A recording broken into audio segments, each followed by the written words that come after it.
নাচতে ওরা বলতে বাধ্য হয়েছে একটা একটা খেলাতে ওই মুসলিম সুম্মান আবু তাহির ওই অভিশাপ কিন্তু আছে। যদি অভিশাপ দিয়ে ইহাতে কিন্তু বুঝতে যাবো না তার আসল কথা পেয়ালা কয় ডাক দিয়ে কয় লাইসা হাযা কালামিল বাশার। আমরা যদিও বলছি এই কোরআনটা মানুষের বানানো, আজকে চ্যালেঞ্জের ময়দানে আমরা বুঝতে সক্ষম হয়েছি এই কোরআনটা কখনো মানুষের বানানো গ্রন্থ হতে পারে না, ঠিক না? কোরআনটা কার কারা আর চিৎকার এখন কার কারা আমার কারো চাত্তরের ভিতরে এই সাইকেলটা ঢুকাইয়া মসজিদটা গেছে আল্লাহর ডাক দিয়ে আল্লাহুম্মা হাউলাই আহলা বাইতি। ও আল্লাহ, আজকে চ্যালেঞ্জের ময়দানে এই সাইকেলকে আমি নিয়ে আসছি, এরা হলো আমার আহলে বাইত, এদেরকে আমি নবী ভালোবাসি, তুমি আল্লাহ ভালোবাসো, এদেরকে সারা ভালোবাসবে, তুমি তাদেরকেও ভালোবাসো। শিক্ষার মানে কি আল্লাহু আকবার বলা যাবে না? এই পাঞ্জাবের মহব্বত জানান করি নাই, সে কখনো ইমানদার হতে পারবে না। এই দুনিয়া একদিনে শেষ হয়ে যাবে। খেলাই খেলাই জীবনটা এই খেলার ময়দানে ইমাম হুসাইন দেখলেন তলোয়ার আঘাত লইয়া তিনি ঠিকই 2 রাকাত নামাজ পড়ছে। আজকে আপনার বন্ধু ডাক দিলে বন্ধুটাকে সারা দেই, প্রেমিকা ডাক দিলে প্রেমিকাটাকে সারা দেই, ডার্লিংয়ে ডাক দিলে ডার্লিংয়ের ডাকে সারা দেই, বাইরের ডাক দিলে বাইরের ডাকে সারা দেই, বোনে ডাক দিলে বোনের ডাকে সারা দেই, মা ডাক দিলে মাটাকে সারা দেয়।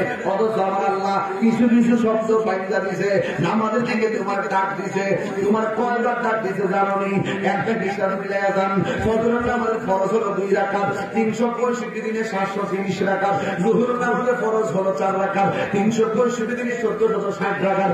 আসরের নামাজের ফরজ হলো 4 রাকাত, 365 দিনে 1460 রাকাত। মাগরিবের নামাজ হলো 3 রাকাত ফরজ, 3 রাকাত ফরজ। এই 365 দিনে 1095 রাকাত। এশার নামাজের ফরজ হলো 4 রাকাত, 365 দিনে 1460 রাকাত। আর তুই 5 ওয়াক্ত আযান দে, 365 দিনে 1825 বার আপনাকে ডাক দে, হাইয়া আলাস সালাহ, নামাজের দিকে আসো, হাইয়া আলাস সালাহ, নামাজের দিকে আসো, হাইয়া আলাল ফালাহ, কল্যাণের দিকে আসো, হাইয়া আলাল ফালাহ, কল্যাণের দিকে আসো।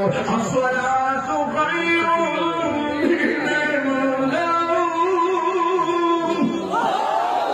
তোমার 365 দিনে 1825 বার তোমার কইছে ঘুম থেকে নামাজ উত্তম, ঘুম থেকে নামাজ উত্তম, ঘুম থেকে নামাজ উত্তম। দুনিয়ার এত মানুষের ডাকে সাড়া দিলাম, কিন্তু আমার আল্লাহর ইবাদতের জন্য 365 দিনে 1825 বার আপনাকে ডাক দে, নামাজে আসো, নামাজে আসো। এরপর আমরা সেই আল্লাহর ডাকে সাড়া দেই না। আল্লাহ বলছে তোমার যখন নামাজের জন্য ডাক দিবে, তোমরা ব্যবসা হারাইয়া তোমরা নামাজের জন্য চলে যাও। ব্যবসাটা সৌদি আরবে আজান হয়ে গেছে, দরজা বন্ধ, জানালা বন্ধ, বাজার বন্ধ, দৌড়ে গেলা নিজেরা মসজিদের ভিতরে চলে যায়। ও বন্ধু, আমার নবী আপনার নবী বলেছেন এই পৃথিবীতে যারা বেনামাজি ভেঙে কবর যাবে, এই কবরে গেলে 3টা শাস্তি অবধারিত। 1 নম্বর শাস্তি, কবরের ডান পাশের মাটি এক প্রান্তে যাবে, বাম পাশের মাটি এক প্রান্তে যাবে। আল্লাহর হাবিব বলে আমি যখন মেরাজে গেছি আমি অনেক আযাব দেখেছি, এর মধ্যে একটা আযাব দেখি কবর আযাব। এই কবরের মধ্যে আবার আযাবের ক্লাস আছে, নিম্ন আছে, মধ্যম আছে, বেশি আছে। এর মধ্যে সবচেয়ে বেশি আযাব হলো কবরের মাটির চাপা। আমার নবী বলেন এই চাপাটা মারব বেনামাজিরে। মাটি কইব আল্লাহ তোরে আমি মাটি দিয়া বানাইছে, তুই আদর সন্তান, আমি মাটির বুকের মধ্যে চললা চললা, তুই আদরের টাইমে ঘুমাই রইছ, মাটির উপরে চললা চললা, তুই সুদের টাকা খাইয়া পাহাড় বানাইছ, মাটির উপরে চললা চললা, নবীর বিরুদ্ধে কথা বললা, এখন নামাজ ছাইরা কবরের মধ্যে আইছস। তুই পাশে মাটি যাইয়া এমন দূরে তার যাবা মারবো।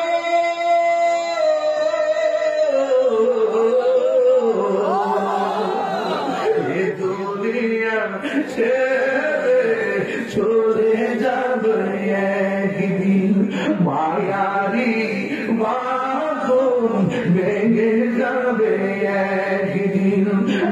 আসব না আমি আর এ ভুবনে কোনদিন, এ দুনিয়া ছেড়ে চলে যাব একদিন। একদিন এই যে বাড়ি গাড়ি ক্ষমতা সবই চলে যাব আমি পরে রবে সবই দুনিয়ার মায়া সব দুনিয়ার পরে রবে একদিন এ দুনিয়া ছেড়ে চলে যাব একদিন মায়ারি বাঁধন ভেঙে যাবে একদিন আসব না আমি আর এ ভুবনে কোনদিন